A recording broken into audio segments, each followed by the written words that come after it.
사랑과 은혜가 풍성하신 하나님 아버지, 지난 한 주간도 우리 교회와 가정을 지켜주시고 평강으로 인도해 주시니 감사합니다. 오늘 우리 예배 가운데 은혜의 비를 내려주셔서 우리 마음이 하나님의 은혜와 감격으로 가득 채워지게 하여 주시옵소서. 한 주간 세상 속에 살아가면서 지은 죄가 있다면 그리스도의 보혈로 깨끗이 씻어주시고 하나님의 용서와 자비를 의지하여 나아갈 때 죄 씻음의 역사를 경험케 하여 주시옵소서. 성도들의 삶을 위하여 기도합니다. 자녀들이 주 안에서 강건하게 하시고 가정마다 웃음꽃이 활짝 피게 하여 주시옵소서. 위기를 기회로 바꾸시는 반전의 역사를 경험하게 하시고 이를 통하여 하나님이 살아계심을 온몸으로 경험하는 가정이 되게 하여 주시옵소서. 우리의 자녀들이 요셉과 같이 세상에서 준비된 리더로서 쓰임받기를 원합니다.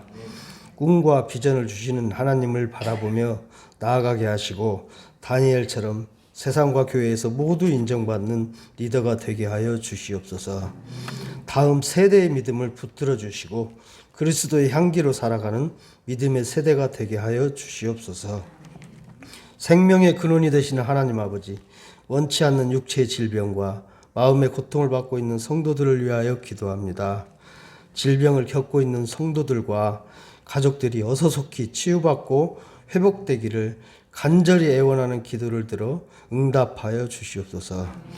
건강한 육체와 건강한 정신으로 행복하게 살기를 바라고 원하는 모두에게 축복의 은혜가 충만하게 하여 주시옵소서. 이 시간 말씀을 전하시는 담임 목사님께 성령님 함께 하시어 오늘 저희에게 주시고자 하는 말씀이 온전히 증거되기를 원합니다. 목사님의 모든 사역 가운데 함께 하시어 주의 사역이 우리 목사님을 통하여 또 교회를 통하여 온전히 성취되기를 소망합니다. 오늘 귀한 말씀이 선포될 때 치유와 회복과 능력의 역사가 나타나게 하여 주시옵소서. 오늘도 우리 예배를 기쁨으로 받아주실 줄로 믿사오며 찬양받기 합당하신 예수 그리스도의 이름으로 기도드리옵나이다. 아멘. 하나님의 말씀은 지난주에 이제 민수기를 간략하게 정리를 하고요. 오늘 하나님 말씀 신명기 말씀을 좀 묵상하겠습니다. 여러분 지금 창세기, 출애굽기, 레위기, 민수기까지 저희가 묵상을 했고요. 신명기 말씀을 이제 함께 몇 구절을 중심으로 해서 살펴보도록 하겠습니다. 오늘 읽을 말씀은 신명기 1장 19절에서부터 33절까지인데 우리 석절만 읽겠습니다. 1장 19절, 20절, 21절 한 목소리로 좀 읽도록 하겠습니다. 신명기 1장 19절, 20절, 21절 우리 같이 읽겠습니다. 시작. 우리 하나님 여호와께서 우리에게 명령하신 대로 우리가 호렙산을 떠나 너희가 보았던 그 크고 두려운 광야를 지나 아모리 족속의 산지 길로 가데스 바네아에 이른 때에 내가 너희에게 이르기를 우리 하나님 여호와께서 우리에게 주신 아모리 족속의 산지에 너희가 이르렀나니 너희의 하나님 여호와께서 이 땅을 너희 앞에 두셨은즉 너희 조상의 하나님 여호와께서 너희에게 이르신 대로 올라가서 차지하라. 두려워하지 말라, 주저하지 말라 한즉. 아멘. 오늘 믿음의 전망을 가진 자라는 말씀을 통해서 함께 위로를 좀 받고 소망을 갖는 귀한 은혜의 시간 되기를 주님의 이름으로 축복합니다. 상황이 녹록지가 않아요. 여러 교회의 형편과 이 시대의 형편이 녹록지가 않은데 제가 요즘에 묵상하는 말씀들은 그렇지 않다. 하나님은 여전히 비전의 하나님이고 하나님을 경외하는 자에게 믿음의 길을 여신다 하는 확신을 저에게 여러 번 주셔서 그 말씀을 나누고자 합니다. 간략한 PPT를 좀 몇 장 보고 말씀을 좀 나누도록 하겠습니다. 넘겨주세요. 여기 조슈 5라고 하는 잘 안 보이죠? 조슈 5라고 하는 그 조슈 지방, 일본의 지역에 있는 한 지역, 북동쪽, 북서쪽에 있는 지역의 번에 속하는 조슈 5에 대한 이야기를 잠깐 해보려고 합니다. 1880년대입니다. 스페인과 일본이 처음 만나고 나서 또 미국과 대결하고 이거 이길 수 있는 싸움이 아니다 하는 것을 일본 사람들이 딱 경험합니다. 그러면서 일본이 이제 국가 무역을 외국이랑 감당하면서 각 지역들은 직접 교역을 하지 못하도록 법으로 막았습니다. 왜냐하면 그 각 지역이 커지면 이 천황과 대결해서 이길지도 모른다 하는 두려움 때문이죠. 이 조슈 지역이라고 하는 이 지역에서 똑똑한 리더가 한 사람이 있었습니다. 이거 가만히 있으면 안 된다. 이런 생각이 들어서 5명을 유학시킵니다. 유학을 하는데 미립국을 시켜서 영국으로 보내죠. 이 사람들 5명이 영국으로 건너갑니다. 이 중에 한 명이 이토 히로부미입니다. 이 사람의 정치를 완전히 일본에 개혁을 하는데 이토 히로부미가 이제 암살을 당하잖아요. 우리나라에. 근데 암살을 당하지 않았으면 어떻게 됐을까 하는 추측성 기사들, 소설들이 여러 번 일본에도 있고 우리나라도 있습니다. 하나같이 이야기하는 게 뭐냐면 이토 히로부미가 암살을 당하지 않았으면 우리는 지금도 일본의 속국이었을 것이다. 이토 히로부미는 정치를 잘 아는 여우 같은 사람이어서 한국 사람들을 힘으로 제압하려고 하면 반발한다. 그래서 유화 정책을 쓰고 한국 사람들을 자꾸 유학시키고 막 이런 과정을 통해서 점점점 속국으로 만들려고 했던 사람입니다. 이 사람들은 이곳에 갔다 오면서 중앙은행이라고 하는 제도를 만들어서 은행 시스템을 만들고 이 시스템이 나중에 이제 메이지 유신의 기틀이 되어지고 또 국민학교를 이때 이 사람들이 만들어내어서 인력들을 길러내고 증기기관을 받아들여서 방직 기술을 동원하게 되는데 방직 기술의 기계들을 자체로 개발하면서 유럽보다 훨씬 더 성능 좋은 제품들을 만들기 시작하면서 일본이 기틀을 쌓게 된 것이죠.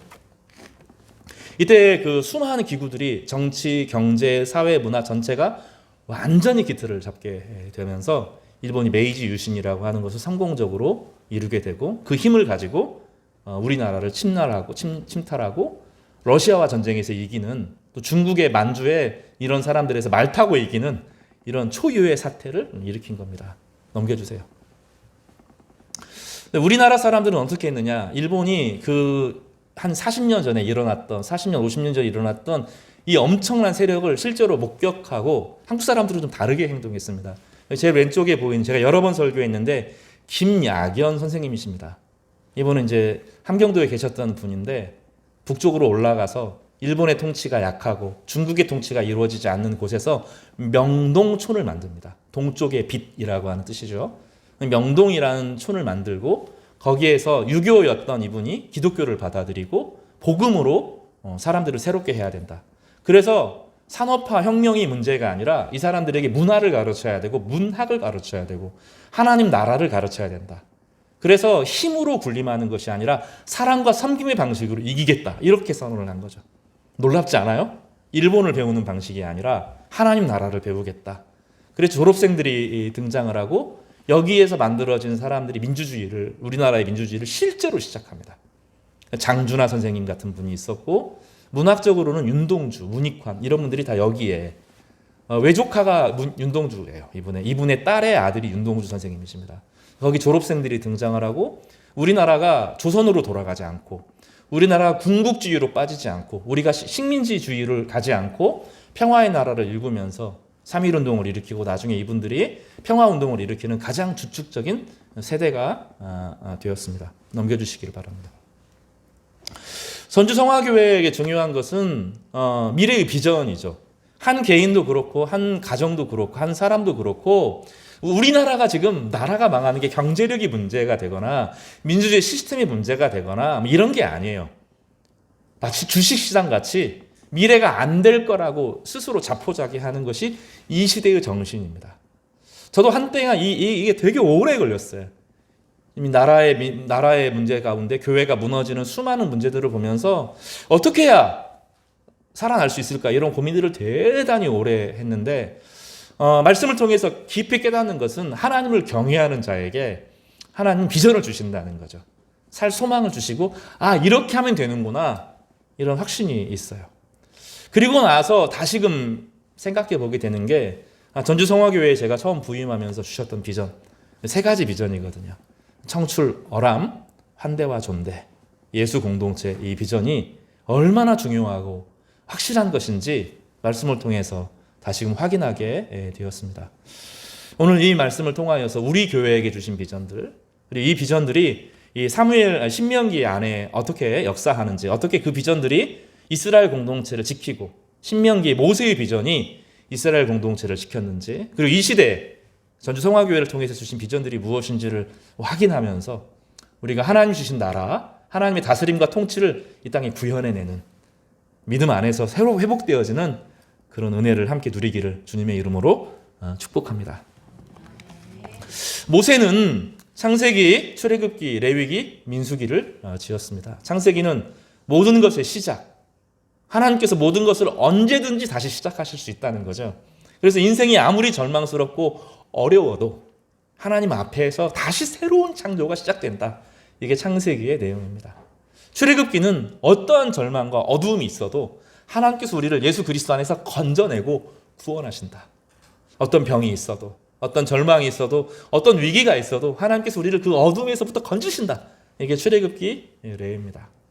레위기는 하나님은 우리를 예배하도록, 예배는 교제인데 하나님은 교제를 통해서, 예배를 통해서 교제하시고, 예배를 통해서 하나님의 모든 것을 당신의 백성들에게 전해주신다 하는 것이 레위기의 내용입니다. 민수기는 하나님께서 광야 가운데 우리를 제사장으로 기르신다. 우리에게 주어지는 모든 고난은 우리를 제사장 삼으시는 긴 여정이다 하는 것을 우리 가운데 가르쳐 주셨습니다. 신명기는 이제 모세가 다음 세대에게 자신의 유언을 남기는 것입니다. 유언과 더불어서 유산을 남겨요. 남겨줄 것이 있어서 유산을 남깁니다. 1장 1절에 보면 모세가 요단 저쪽 숲 맞은편에 아라바 광야, 곧 바란과 도벨과 라반과 하세롯과 다사함 사이에서 이스라엘 무리에게 선포한 말씀입니다. 이것은 이제 모세에게 하나님께서 말씀하셨어요. 너는 가나안 땅에 들어갈 수 없고 여호수아가 들어간다. 이렇게 이야기를 합니다. 모세가 처음에는 실망하여서 기도하는데 이게 하나님의 뜻이 분명하고 내가 안 가는 게 맞구나. 이런 생각을 합니다. 하나님의 계획이 있고 새로운 시대는 새로운 여호수아가 책임을 져야 되는 거구나. 나의 역할은 여기까지구나. 여러분 그 400m 계주를 하잖아요. 이제 세 번째 주자가 열심히 달립니다. 그렇죠? 근데 바톤을 딱 넘겨주잖아요. 넘기면서 내가 달려서 이길 수 있을 건데 이런 사람 없잖아요. 어떻게 해요? 내 할 일은 다 했고 이제 믿음을 가지고 다음 주자에게 딱 넘겨주잖아요. 그러면 이 다음 주자가 혼자 아무리 잘 뛰는 사람도 세 번째 바퀴를 뛴 사람이 네 번째 바퀴를 뛰면 지게 되거든요. 그래서 다음 주자에게 넘겨주는 거죠. 그걸 이제 안 거예요, 모세가. 그래서 여호수아에게 바톤을 넘겨줍니다. 그런데 그것으로 그치지 않아요. 모세는 유언을 남깁니다. 이스라엘 백성들에게 신앙은 무엇이고 자기가 가진 믿음의 유산을 그들에게 넘겨주는 거죠. 그래서 신명기 전체는 모세의 유언이자 모세의 유산입니다. 남겨줄 것이 있는 거예요. 여러분 생각해 보세요. 부모님이 돌아가셨을 때 어떤 유산을 받으셨어요? 어떤 분들은 좀 많이 받았을 거고 여기 있는 분들은 거의 하나도 못 받고 자수성가하신 분들처럼 다 보이는데 홀로 서신 우뚝 서신 분들이잖아요. 근데 무슨 생각이 있어요? 내가 죽을 때는 자녀들에게 이것만큼은 남겨주고 싶다. 그런 거 있지 않으세요? 그럼 집도 좀 남겨주시길 바랍니다. 차도 좀 남겨주시기를 바라고 통장에 좀 몇 억씩 좀 남겨주시면 참 좋겠습니다. 좀 아멘을 아무도 안 하시는데 모세는 남겨줄 게 있었어요. 저도 생각을 해봐요. 제 아이가 지금 어젠가 그젠가 배구 수행평가하다가 배구하다가 떨어져가지고 좀 다리를 접질려서 인대 중파열 이런 좀 짠한데 뭘 남겨줄까 이런 생각을 해봅니다. 모세는 남겨줄 것이 있었습니다. 모세의 유언이죠. 모세는 이 하나님을 경외하는 믿음이라고 하는 것을 유산을 남겨줍니다. 근데 대부분의 성도들이 그걸 못합니다. 한 해 겨우겨우 살았는데 남겨줄 게 없어요. 재산을 남겨줄 수 있고 인품을 남겨줄 수도 있어요. 어떤 분들은. 근데 믿음이라고 하는 것은 내가 있어야 주잖아요. 내가 진짜로 내 안에 믿음이 있어야 넘겨줄 수 있고 남겨줄 수 있잖아요. 근데 남겨줄 믿음이 없어요. 나 혼자는 겨우겨우 살았는데 어떻게 산 것 같은데 넘겨줄 게 없어요. 그러니 자녀들도 받을 유산이 없어요. 모세는 있었어요. 모세는 믿음이라고 하는 유산을 남겨주었고, 그 믿음의 유산은 두 가지로 구성되는데, 하나는 하나님을 경외함이라고 하는 것과 믿음의 공동체였어요. 왜 하나님을 경외하는 것이 중요하냐면, 하나님을 참되게 경외하면 하나님의 그 사람에게 미래에 대한 소망을 주시기 때문에 그래요. 하나님을 경외하는 사람들은 반드시 미래의 소망을 갖고 살아요. 죽어서 가는 소망만 아니라 내 인생을 하나님과 동행하면서 이렇게 가꾸면 되겠구나. 그리고 그대로 살면 하나님께서 믿음의 삶을 그 사람 앞에 견고하게 세워주셔요. 그러니까 하나님을 경외하는 사람에게 주신 뭐라고요? 믿음의 유산입니다. 비전이죠. 비전. 여러분 비전을 소유하시기를 주님의 이름으로 축복합니다. 또 하나는 뭐냐면 믿음의 공동체예요. 우리가 한 세대가 죽고 다음 세대가 올 때 어떤 사람은 믿음의 공동체를 소유해요. 그러니까 저희 교회가 정말로 중요한 것이 무엇이냐면 함께 믿음의 공동체를 이루어가는 거죠. 믿음의 공동체는 집안에 혈육이 섞인 가정하고 달라요. 진심으로 기도해줘요. 여러분 믿음의 공동체가 생기면 내가 아프고 나에게 위기가 다가올 때 진짜로 울어줘요. 진짜로 기도해줘요. 그리고 그 믿음의 기도가 세상을 이기게 만드는 아주 강력한 힘을 가져요. 그러니까 이거를 사람들이 보지 못해요. 교회라는 것은 그걸 넘겨주는 거예요. 교회를 위해서 기도하고 함께 사랑하고 잔디를 가꾸고 꽃을 가꾸고 수많은 것들이 모아서 뭘 하냐면 믿음의 공동체가 이 아이들이 자라면서 그 공동체에서 자라고 그 공동체에서 아이들을 기르고 그 공동체에서 함께 성장하고 공동체가 나를 위로해주고 격려해주고 새롭게 하는 힘들이 그 안에 있는 거예요. 그러니까 믿음의 공동체는 중요한 유산이에요. 이 공동체가 믿음의 유산이라고 하는 것을 모르면 우리가 공동체 헌신할 이유를 몰라요. 나중에 아이들이 여기에 기대요. 하나님 눈이 안 보이잖아요. 그렇죠? 여기에 기댈 수 있어요.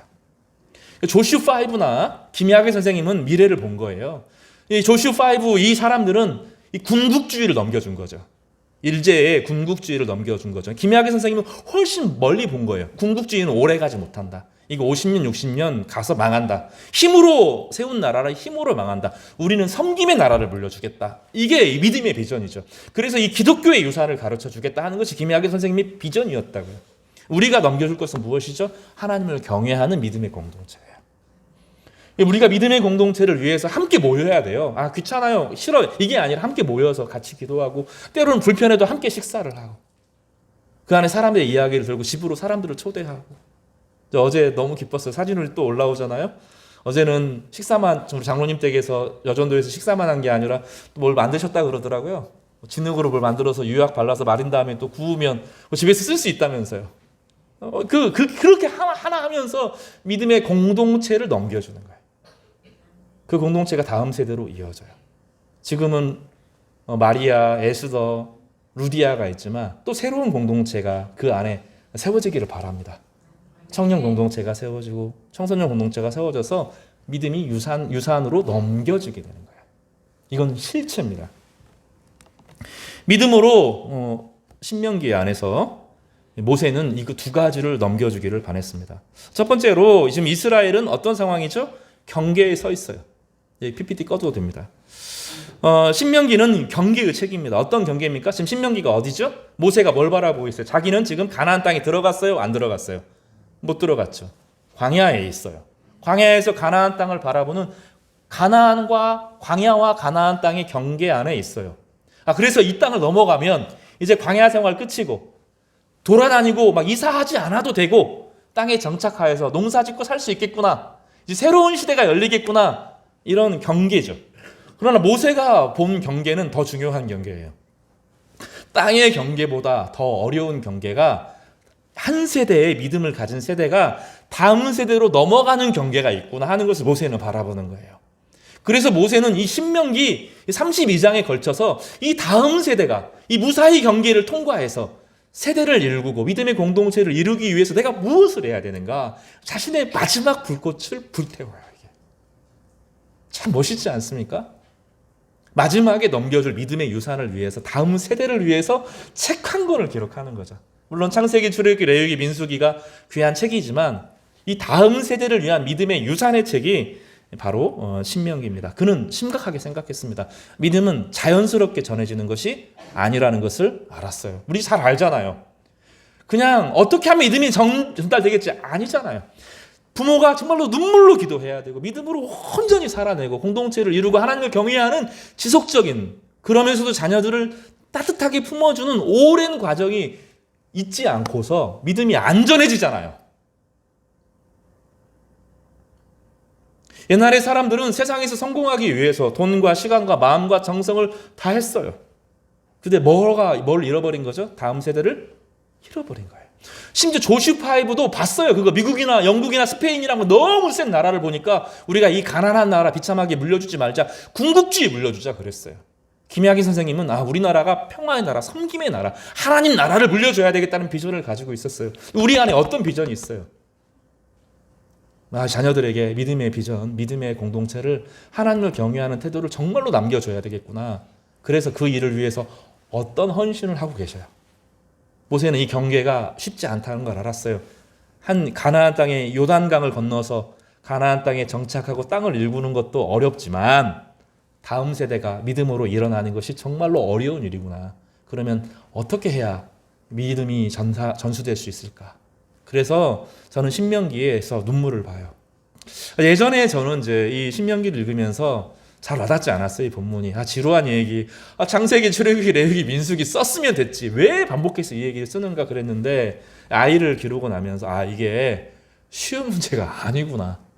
이런 생각들을 합니다. 한 땀 한 땀 눈물로 써야 되는 거예요.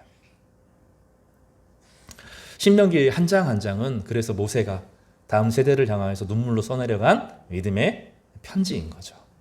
한 장 한 장. 이 안에 믿음의 고백이 켜켜이 쌓여있는 믿음의 유산들이 달려있는 모세의 마음이 구구절절 담겨있는 마음입니다.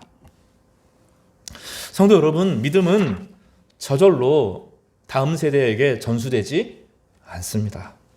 눈물의 기도를 통해서 전수됩니다. 사랑의 헌신을 통해서 전수됩니다. 명령으로 전수될 수 없어요. 너 그것밖에 못해? 이 방식으로 안 돼요. 그렇지 않아요? 예배 똑바로 드려! 주일 와야지! 이걸로 안 돼요. 정말로 사랑으로 깊은 이해와 대화와 들어줌과 격려와 오래 지속적인 헌신을 통하지 않고서는 믿음이 전수되지 않아요. 아이들에게 성경같이 읽는 거, 가정예배를 회복하는 게 여러분 얼마나 힘든지 아시죠? 해보면 알잖아요. 자녀들한테 예배 드릴 적 하는데 왜 예배 드려야 되는데 강압으로 할 수도 없고 이 과정들이 있잖아요. 그래서 어느 시점이 되면 믿음을 전수하는 것을 어디에 맡겨요? 교회에 맡기죠. 근데 교회는 아니에요, 여러분. 신앙교육은 항상 가정이에요. 교회가 하는 것은 10분의 1입니다. 1. 교회가 가정에서 하는 게 10분의 9고 교회에서 하는 게 10분의 1입니다. 이걸 빠뜨리면 안 되죠. 주일학교 제도라고 하는 것은 넌센스예요. 주일학교가 생긴 지 150년이 안 됩니다. 가정에서 교육을 포기하고 교회가 떠맡게 된 게 미국에서 생긴 교육학교인데 이 주일학교라고 하는 제도이죠. 교회는 주일학교를 통해서 성장하는 것이 아니라 가정을 통해서 다음 세대에게 증거되는 거예요. 그래서 이 가정에서 부모가 정말로 믿음으로 기도하고 사랑으로 기도하고 말씀을 깊이 경외하고 깨달은 말씀 하나를 어떻게 전할까 하는 깊은 마음을 가지고 목자의 심정으로 주님의 마음으로 자녀를 품고 기도할 때 이루어진 것입니다. 모세는 신명기 전체를 기록하면서 이 기도의 마음으로 하나하나 아주 사려 깊게 다음 세대에게 사랑의 편지를 쓰고 있었던 것입니다. 사랑하는 성도 여러분 어떤 헌신을 하고 계십니까? 자녀를 위해서 어떤 기도를 드리고 있고 어떻게 자녀 교육을 위해서 어떻게 책을 읽고 계시고 자녀 교육 책, 신앙의 교육을 위한 책을 읽어야 됩니다. 어떻게 방송을 보고 있고 거기에 어떤 투자를 하고 계십니까? 그냥 교회에 맡겼으니까 되겠지. 그러면 안 된다고요. 실제로 노력해야 되고 헌신해야 되고 온 힘을 다해야 됩니다. 모세가 기도 하나로 하나님 우리 자녀들 믿음으로 잘 살게 해주십시오. 이렇게 안 하잖아요. 나이 들고 자기도 실망하고 가나안 땅에 들어가지 못하는 실망과 그 섭섭함이 있을 거 아니에요. 근데 그게 아니라 그걸 승화시켜서 기도함으로 아이들에게 편지를 쓰잖아요. 여호수아에게 믿음을 전수하고 성경 한 절 한 장을 쓰면서 다음 세대들이 볼 수 있는 책을 기록하잖아요. 이 기록이 자그마치 이스라엘의 역사 1000년을 지킵니다.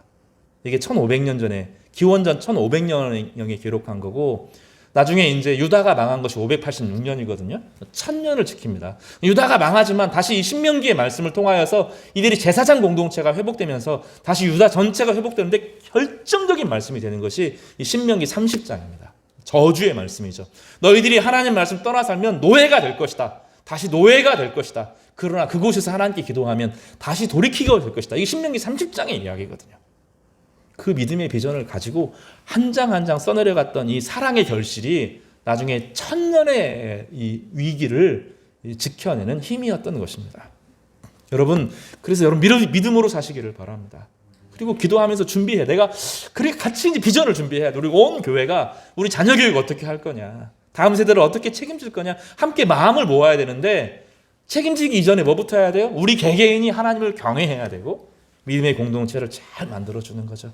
루디아가 잘 되는 것이 중요합니다.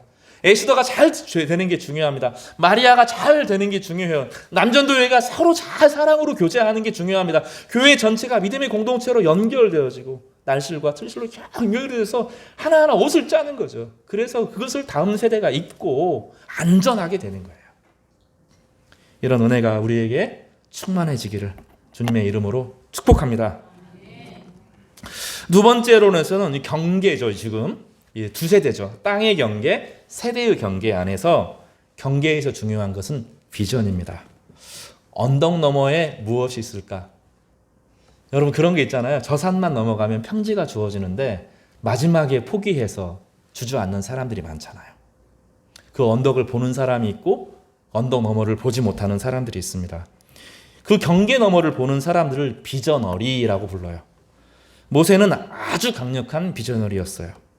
이스라엘 사람들은 정탐군, 오늘 본문에 보면 정탐군 12를 보내어서 가나안 땅을 미리 정탐하도록 합니다. 그들은 13장의 1장 19절에서 33절까지 보면 그들은 환경과 조건과 사람들을 보는 것까지는 성공했습니다. 아, 환경이 이렇게 좋아요. 야, 거기에 조건이 이렇게 좋아요.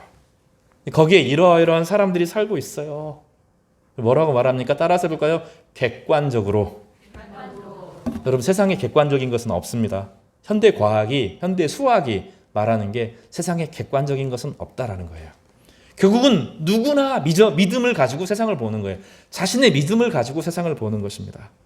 그래서 우리는 객관적이다 말하면서 환경은 이렇고 조건은 이렇고 사람들은 이래 라고 말합니다. 환경을 보면 전주 성화교회는 한 20년 지나면 없어져야 맞아요. 다음 세대를 생각해 보십시오. 여러분도 늙어가시겠죠? 지역에 있는 사람들 서울로 싹 빼앗기죠? 전주의 산업이 뭐 대단할 것도 없죠? 다 무너지는 것이 맞습니다. 큰 교회는 속고 있죠? 여전히 조금 한 1%, 2%, 3% 많으면 10% 죽었으니까. 그러니까 줄어들었으니까 요즘에 성장하는 교회가 없습니다. 전국적으로 없습니다. 근데 성장하는 교회들은 없고요. 실제로 다 줄어요. 근데 그 조금 성장하죠. 버텨나가고 있는 거예요. 버텨나가고 있는 힘은 어디서 나오죠? 지역에서 올라온 사람들이 채우는 거예요.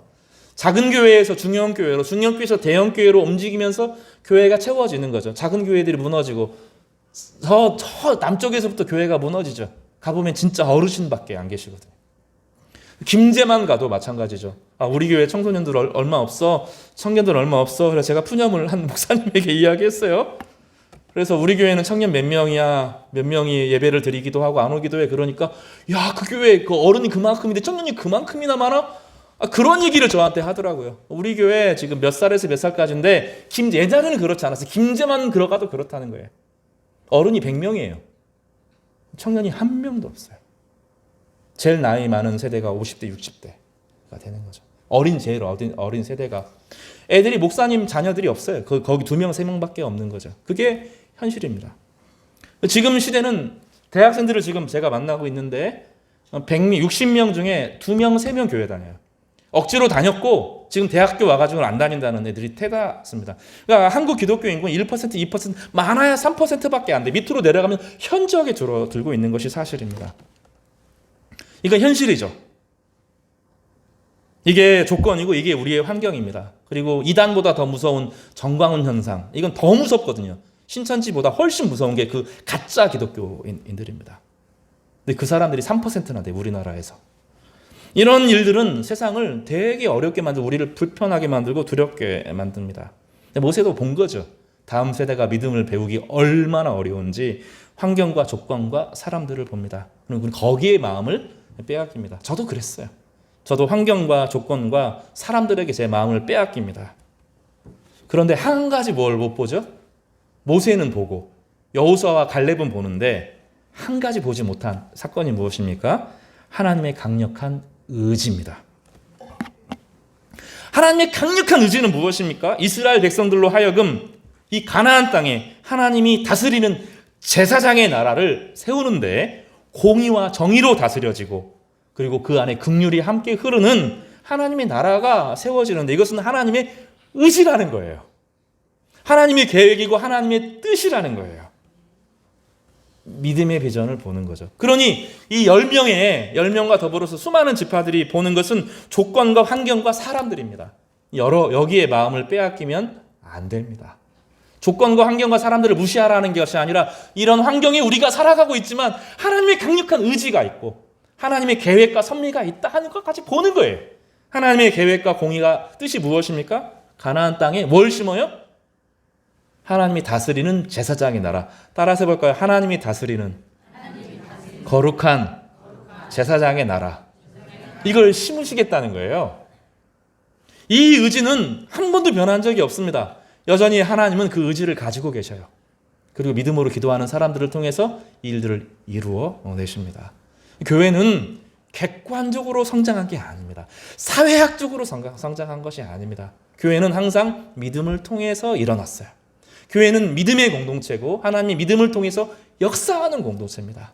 그리고 믿음의 사람들을 통해 비전과 꿈과 환상과 소망을 주시는 것입니다. 그래서 여러분 객관적이란 말 너무 좋아하지 마시기 바랍니다. 그것이 우리를 만들어내지 못합니다. 믿음의 비전이 우리를 일깨우고 그 비전을 가지고 살아가면 그것이 길이 되는 것입니다. 히브리서 11장에 믿음은 바라는 것들이라고 그랬어요. 우리가 꿈꾸는 모든 것들이 실체로 이루어질 것입니다. 믿음은 바라는 것들의 실상, 실체다. 보이지 않는 것들의 증거다. 히브리서 11장 3절에 믿음으로 모든 세계가 하나님의 말씀으로 지어진 줄을 우리가 아나니 보이는 것은 나타난 것으로 말미암아 된 것이 아니라 원인과 결과는 아니라는 거예요. 어떤 것이 원인과 결과로 이루어지는 것이 아니라 하나님의 창조가 있어서 하나님이 아무것도 없었는데 하나님이 있으라 하니 빛이 있었다는 거예요. 하나님 믿음의 말씀을 통하여 세상을 창조하시는 분이십니다. 우리는 하나님 앞에서 믿음으로 교제합니다. 4절에 믿음으로 아벨은 가인보다 더 나은 제사를 하나님께 드림으로 의로운 자라 하시는 증거를 얻었으니 하나님이 그 예물에 대하여 증언하심이라. 참된 예배 가운데 하나님이 영원히 교제하신다. 같이 따라서 해볼까요? 믿음이 없이는 하나님을 기쁘시게 하지 못하나니 하나님께 나아가는 자는 반드시 그가 계신 것과 그가 자기를 찾는 자들에게 상 주시는 이심을 믿어야 할지니라. 그 유명한 히브리서 11장 6절 말씀입니다. 주님을 간절히 찾으시기를 바랍니다. 주님께서 예상치 못한 선물을 준비하고 계시기 때문입니다. 그래서 여러분 믿음으로 사시기를 바랍니다. 그리고 믿음으로 살 때 하나님의 선물이 다음 세대에게 증거될 것입니다. 로마서 3장, 로마서 5장 다 믿음에 대한 이야기입니다. 오늘은 이 신명기에서 모세가 보았던 믿음의 비전이 우리 교회에는 어떻게 구체화되는지를 함께 살펴보겠습니다. 첫 번째로 하나님께서 우리 교회에 주신 비전은 따라서 볼까요? 청출어람의 비전. 순자가 쓴 글에 순자 번역편에 나오는 이야기인데 푸른색은 쪽에서 나왔지만 쪽빛보다 더 푸르다라는 거예요. 이게 이제 청출어람입니다. 쪽이라고 하는 1년살이 풀이 있어요. 근데 푸르스름합니다. 근데 그것으로 물을 들이면 파래요. 원본보다 더 멋진 원본이죠. 이것이 청출어람입니다. 그래서 어떻게 되냐면 스승보다 제자가 낫다는 거예요. 이게 청출어람입니다. 저희 아버지 훌륭하셔요. 여러 가지 지금도 제가 따라갈 수 없는 여러 가지 부분들이 있습니다. 근데 저는 아버지처럼 되기를 바라지는 않아요. 저는 아버지보다 더 믿음이 좋기를 바랍니다. 저 죄송한데 저는 아버지보다 훨씬 훌륭한 사람이 되기를 바라요. 아버지가 한 세대 가운데 하나님을 오랫동안 경외하고 살았는데 제 인생의 꿈은 뭐냐면 아버지보다 한 100배는 하나님을 경외하는 사람이 되고 싶어요. 저한테 그런 비전이 있어요. 저보다 제 아이가 더 믿음이 좋기를 바라요. 여러분보다 여러분 나름대로 믿음으로 산다고 열심히 살았잖아요. 근데 청출어람이라고 하는 것은 오늘 신앙보다 내일이 더 훌륭하다는 거예요. 한때 신앙생활 잘했어요. 그런 사람 많았어요. 제가 많이 봐요.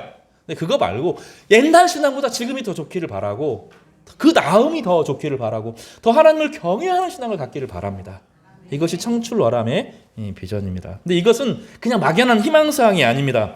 이 본문은 요한복음 14장 12절에서 16절에서 나온 비전이에요. 요한복음 14장 12절에 예수님께서 이렇게 말해요. 내가 진실로 진실로 너희에게 이르노니 나를 믿는 자는 내가 하는 일을 그도 할 것이요 또한 그보다 큰 일도 하리니 이는 내가 아버지께 감이라. 예수님께서 하신 말씀이 청출어람의 비전은 뭐 순자가 한 얘기가 아니라 제 희망사항이 아니라 주님께서 약속하신 거예요. 예수님께서 이제 십자가를 지시고 하나님 아버지 앞으로 가실 거예요. 그런데 그 모든 일을 이제 누가 하는 거죠? 제자들이 할 거예요. 예수님께서 하신 제자도의 사역보다 다음 세대 이 제자들이 할 사역이 훨씬 큰 열매를 맺을 거라는 거죠. 이게 청출어람이죠. 우리 교회가 성화교회가 여기까지 오는 거 정말로 험난한 시절을 겪었다는 거 알아요. 여러분도 그 일을 위해서 얼마나 고생하셨는지 압니다. 오늘 새벽 예배 제가 드리고 나서 설교 마무리하고 주보 준비하는데 또 한 분이 또 교회를 또 쓰셔요. 어제 청소가 제대로 안 되었구나 확인을 하셨던 것 같아요.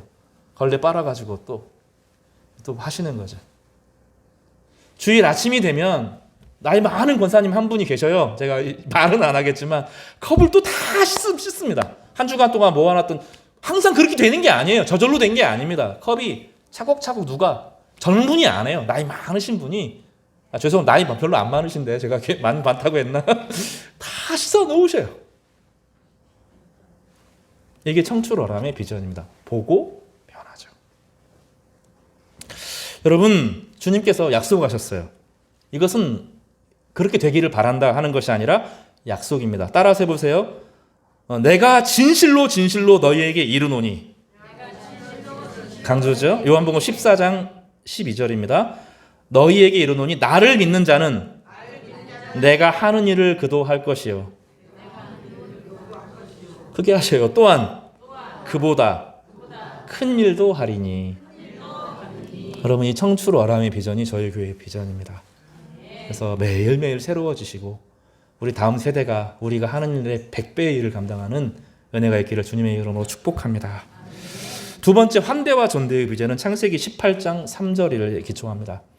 아브라함이 정오의 떼약볕 가운데 머물 때 3명의 낯선 이방인이 여행을 하는 것을 봅니다.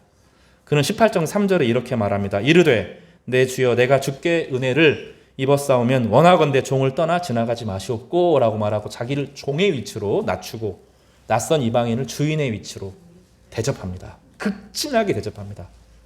그들이 풍성하게 먹고 안식을 누립니다. 나중에 알고 보니까 이 세 분이 낯선 이방인이 아니라 하나님이셨던 거죠. 그리고 이들이 나중에 소돔과 고모라를 멸망시킬 것이라고 하나님께서 예언하시고 아브라함이 거기서 6번 기도하죠. 의인 10명만 있으면 건져주십시오. 하나님께서 아브라함을 복의 근원으로 제사장으로 삼으시는 장면이 바로 18장 3절입니다. 하나님은 선한 모습으로 여러분 앞에 나타나지 않습니다. 주일이 되면 1,000원만 주세요. 차비 좀 주세요. 그런 모습으로 우리에게 찾아오시는 거예요. 우리 인생에서 하나님은 우리에게 막 천사의 옷을 입고 나타나지 않아요. 불쾌하게 두렵고 경외하지 못하는 사람으로 못된 모습으로 나타나기도 합니다. 우리가 나를 희생하는 게 억지로 나를 파괴할 필요는 없지만 하나님 안에서 그를 귀하게 여기는 것. 세상에서 버려지고 차별당하고 어려움을 당한 사람들을 잠깐 손해가 나더라도 그를 하나님처럼 존귀하게 대하는 것. 이것이 환대와 존대의 공동체의 비전입니다. 우리 교회는 사람을 차별하지 않을 겁니다. 우리 교회는 나이가 많다고 나이가 어리다고 장애가 있다고 해서 사람을 차별하지 않을 겁니다. 그를 어떻게 대해요? 하나님의 형상으로 대우할 것입니다. 저희 교회 오는 모든 사람들을 어떻게 대접합니까? 하나님의 형상으로 대접합니다. 제가 커피를 아침마다 주일이면 내리잖아요. 제가 마시려고 내리는 것도 있지만 하나님의 형상으로 지음받은 우리 한 형제 자매들이 대접받았으면 좋겠다. 그래서 커피 내리는 거예요. 여러분은 섬길 때 커피 한 잔이지만 하나님 대접하듯이 커피 내리는 겁니다. 그러니까 정성이 담긴 커피를 마시고 가셔야 돼요. 우리 교회 집사님들이 반찬 가지고 오고 서빙하고 설거지하고 할 때 어떤 마음으로 해요? 오늘 조차 하필이면 나 그런 분들 한 분도 없어요. 설거지하면서 어떻게 해요? 하나님의 형상으로 대접받은 이 사람들이 하나님의 형상으로 대접받았으면 좋겠다 하고 설거지하고 청소하고 그렇게 하잖아요. 그러니 교회에 오면 어떤 걸 느껴요? 따뜻함을 느끼죠. 저희 교회 오는 성도들이 우리 성교회는 막 냉정하고 자꾸 그런 거 안 느끼잖아요. 왜 그렇죠? 서로가 서로를 귀하게 환대하기 때문입니다. 그런 비전이 저희 교회 비전이라고 저는 믿어요. 그래서 어떠한 장애인도 어떤 외국인도 세상에서 버려진 모든 사람들도 이곳에 와서는 사랑으로 대접받고 이곳에 와서는 하나님의 형상으로 대접받는 그런 은혜가 충만해지기를 주님의 이름으로 축복합니다. 저희 마지막 비전은 골로새서 2장 9절입니다. 제가 읽어드리겠습니다. 예수님을 말합니다. 그 안에는 신성의 모든 충만이 육체로 거하시고 그 안에서 충만하여졌으니 그는 모든 통치자와 권세의 머리시라. 우리는 청출어람과 환대의 존재가 예수님이 아니면 세워질 수 없다는 것을 믿습니다. 예수님 없이도 사람들은 환대를 말하고 예수님 없이도 미래의 비전을 말하지만 교회는 예수님이 아니면 생명을 공급받을 수 없습니다. 그래서 우리는 끊임없이 그리스도를 배울 겁니다. 그 예수님이 누군지, 예수님의 말씀과 예수님의 사역과 그분이 하셨던 결과들과 그분이 지금 다스리고 통치하시는 것에 늘 마음을 열어두고 체계의 기독교가 아니라 오늘 우리 가운데 말씀하시고 우리 가운데 찾아오시고 우리에게 변화를 일으키시는 예수님과의 만남을 지속적으로 추구하고 매일매일 예배 가운데 하나님의 은혜와 다스림과 통치가 임하기를 간절히 바라는 거죠. 그래서 우리 삶의 중심이 하나님이 존재하셔가 아니라 하나님이 왕으로 존재하시고 하나님이 창조주로 존재하시고 우리 인생 전체를 이끌어 하심으로 매일매일 주님과 교제하는 예수의 공동체가 되기를 저는 꿈꾸고 소망합니다. 다시 따라서 해볼까요? 그 안에는 신성의 모든 충만이 육체로 거하시고 너희도 그 안에서 충만하여졌으니 그는 모든 통치자와 권세의 머리시라. 그분이 우리를 다스리시고 그분이 우리를 이끌어 가십니다. 신앙은 기독교 체계가 아니라 주님의 살아계신 역사를 매일매일 체험하는 것입니다. 따라서 해볼까요? 청출어람, 환대와 존대, 예수 공동체. 저희 공동체가 이런 비전을 가지고 함께 기도하고 함께 말씀으로 세워져 가기를 주님의 이름으로 축복합니다. 21절에 신명기 1장 21절에 너희의 하나님 여호와께서 이 땅을 너희에게 두셨은즉 너희 조상의 하나님 여호와께서 너희에게 이르신 대로 올라가서 차지하라. 모세가 말하는데 이스라엘 백성들은 두려워서 가지 못합니다. 그래서 광야 생활을 40년을 하게 되었던 것입니다. 하나님은 저희 가운데 광야 생활을 이미 허락하셨고 믿음으로 하나님을 경외하는 자에게 비전과 소망을 주시면 우리 가운데 확인시켜 주셨습니다. 이제 우리는 이 경계 가운데 다시 시작하며 하나님의 은혜를 꿈꾸고 새롭게 다시 비전으로 청출어람과 환대와 존대와 예수 공동체의 비전을 가지고 땅을 차지하기를 바랍니다. 그래서 우리의 기도가 이 세대와 이 지역의 빛과 소금이 되기를 바랍니다. 여러분의 가정이 이 시대와 이 지역의 빛과 소금이 되기를 주님의 이름으로 축복합니다. 여러분의 남은 모든 삶이 이 시대와 이 지역의 빛과 소금의 역할을 감당하기를 주님의 이름으로 축복합니다. 하나님께서 이 교회를 통해서 이 거룩하고 아름다운 일을 이루시기를 간절히 바라고 소망합니다. 기도하겠습니다.